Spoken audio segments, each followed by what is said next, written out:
So it is about a quarter after 9 a.m. and we are getting ready to head out and start all the festival goodness. I can't wait. But this morning when I got up to take a shower, okay, let me show you something. So this is what I saw this morning, okay, like so. And then when I went to take a shower, I had this open, I turned the water on, closed that, pulled this over, and when I got in, I opened up this side and about gave myself a heart attack because this side is a mirror. But I had no idea this was here. And now I can show you my outfit of the day. I got my Alice in Wonderland, We're All Mad Here t-shirt and some white shorts and some flip-flops. And now we are about to head out. Yay! Let's go have some fun. So apparently there is a farmer's market every Saturday, and they had this coffee place called Blue Donkey Coffee, and oh my gosh, they have like lots of different flavors and stuff, and it's so good. And if I can remember when I'm editing this, I'll try to include all the information down in the description below, and you should definitely check them out. So good. Oh my goodness. Oh, this is Jag. Hey, hi, babies. Jag is great with older cats too. Hey, babies. Oh, you're so cute. Just so you know, Xander, we're not bringing him home with us. So, Marty, did you figure out one of the words? Two of them? Which ones? Hyatt, IT, or EK? Selma Hyatt. Which ones did you get? H-A-Y-I-T? Hyatt, no, it's or EK? EK.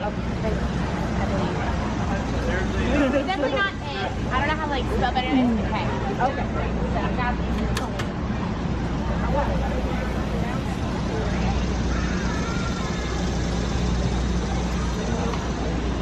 There's Kenny Leon over there. Lots of fun stuff today.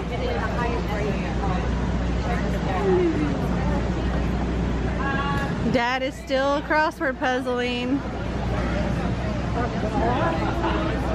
Are you having fun? Yeah. Are you ready to continue exploring? No, I don't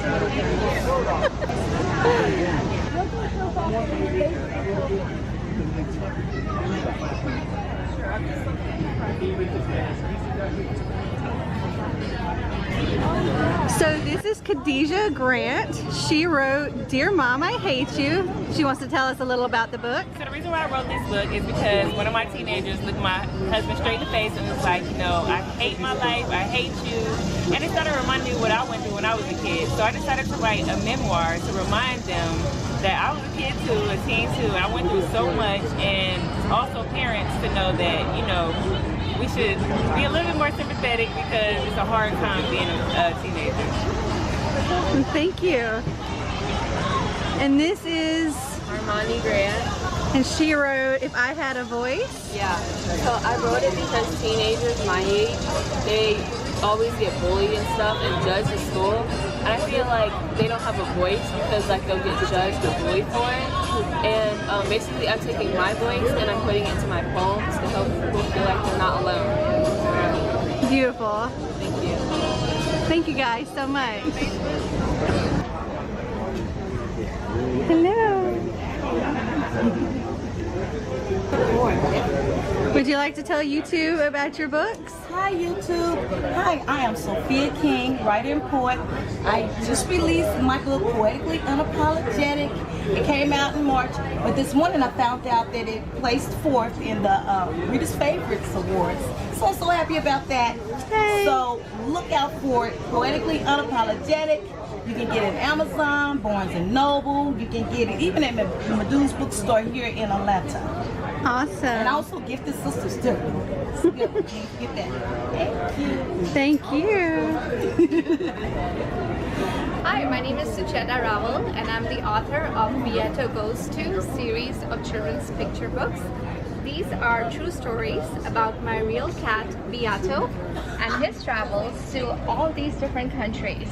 So they are all stories based on my real travels. I've been to about 80 countries as a travel writer, and it's to share how kids live in different parts of the world.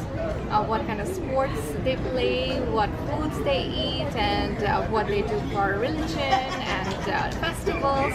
So it's connecting kids from Greenland to Japan and Israel to Indonesia. That's just awesome.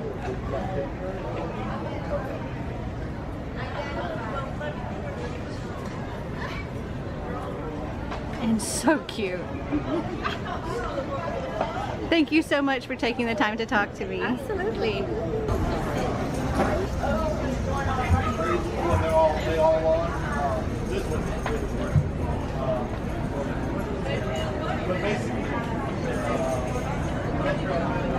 Hi YouTube, I'm Stan Heaton, author of The Other Side Tales. If you like Alice in Wonderland meets J.R.R. Tolkien, this is the series for you. Thanks for reading and fall into a brand new myth. And you guys know how I feel about Alice in Wonderland. Thank you so much. Human-sized cat.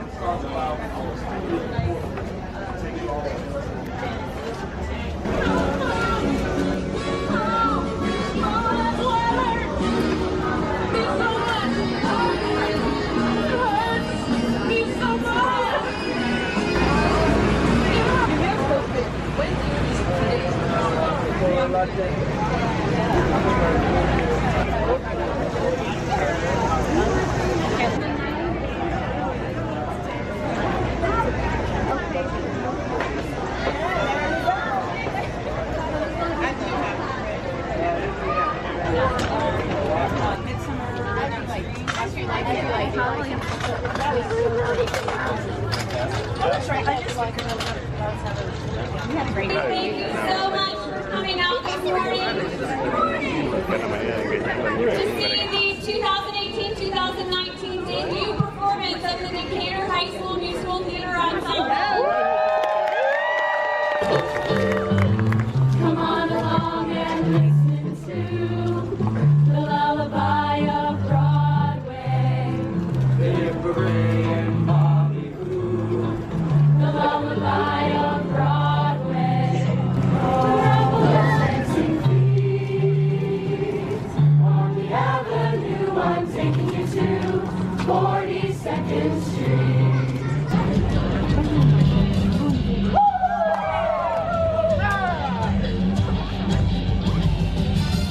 Been working so hard, I'm punching my card. 8 hours for what? Oh, tell me what I got.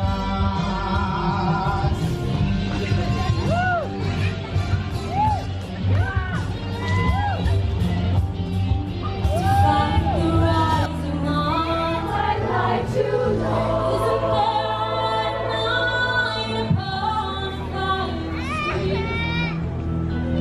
Late at night I toss and I turn and I dream of what I need. I need a hero.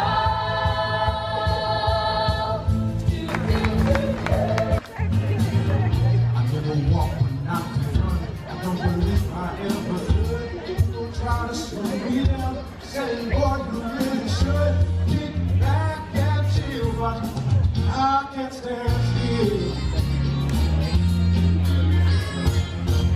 I called the doctor, he said, son, I cannot offer you a pill.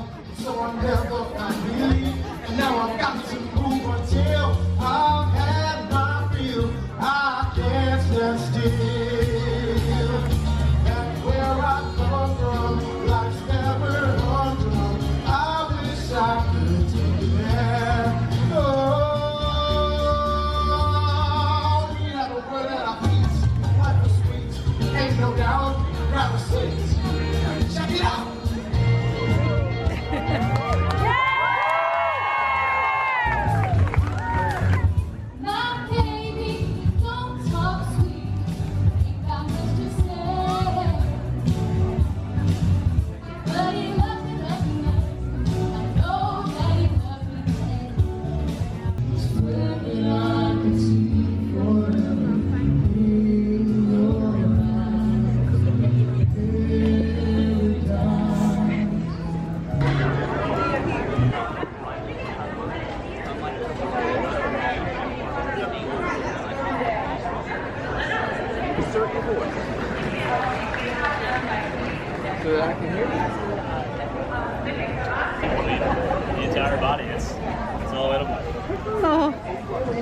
Spring or mountain. This little piggy went to the market. Yep. The okra over here is in the baking techniques.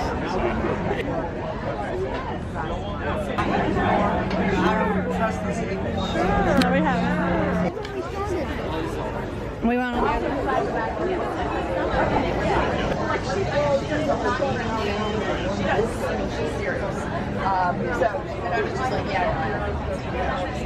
This looks really cool.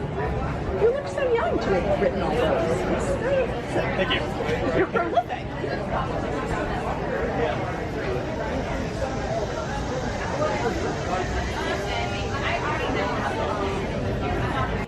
So my name is Chad Douglas. I began writing when I was about 17, so I have 2 series right now.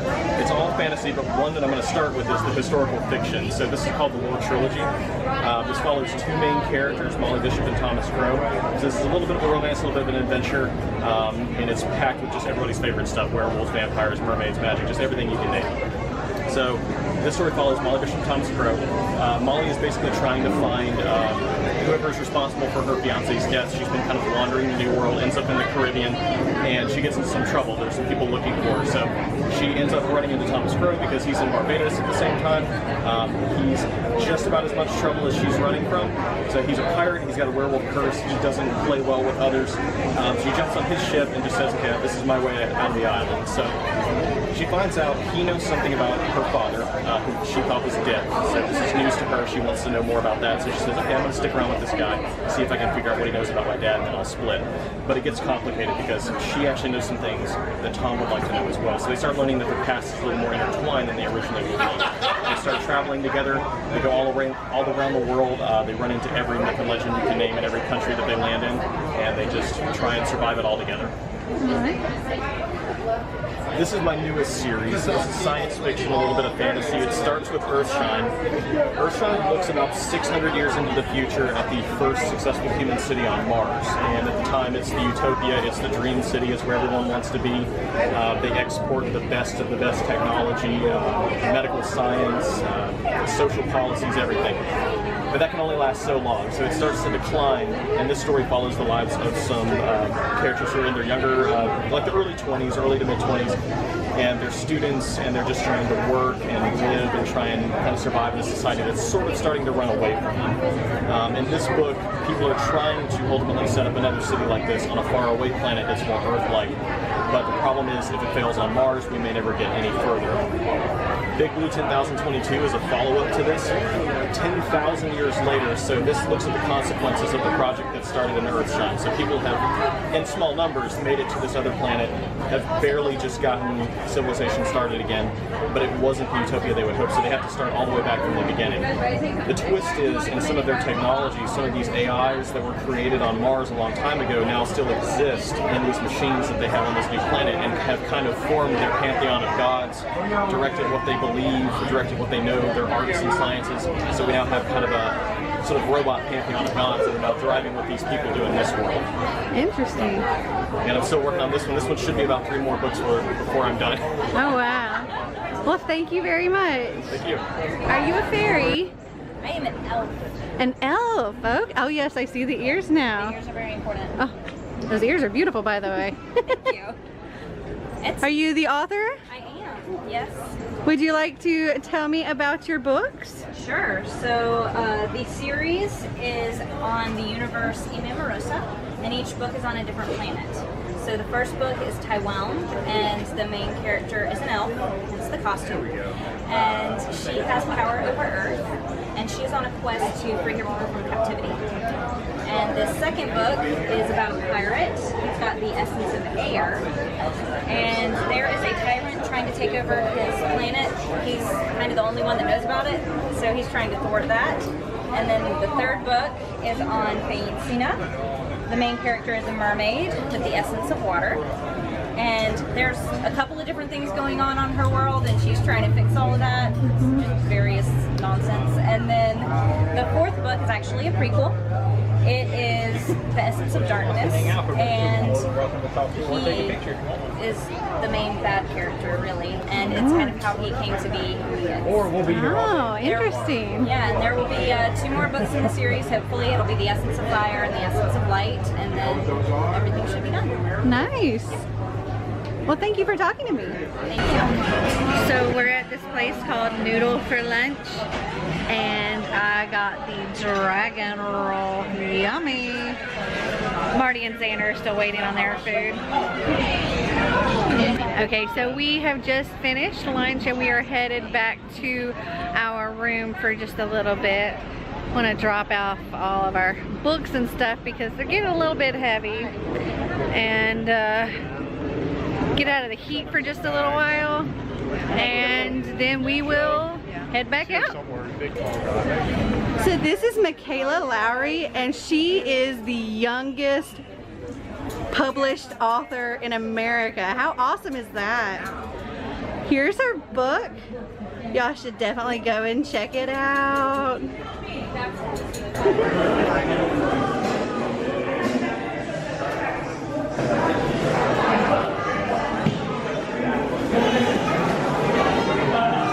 Oh yeah, that's about to happen.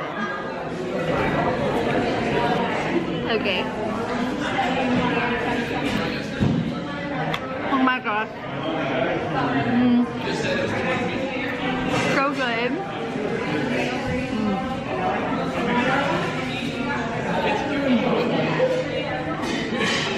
And that's coffee ice cream in there. Look how pretty. And so yummy. So I just wanted to take this moment to say, if you're enjoying this video, give me a big thumbs up. Okay, so for dinner tonight, we went to this place called Big Tex, and I got this brisket kind of sandwich here. Looks delicious. Marty got a burger. And Xander got a little burger and some fruit. Yummy, yummy. So I got my first meal that I wasn't too terribly pleased with. It was, okay, I couldn't eat it. It was almost nothing but fat and very little meat. And I understand, you know, brisket is fatty, obviously. But, oh my gosh, it was just fat. So I'm getting a burger instead because Xander and Marty seem to devour their burgers, so I'm getting one of those. It's taking a shot like that, but he's okay.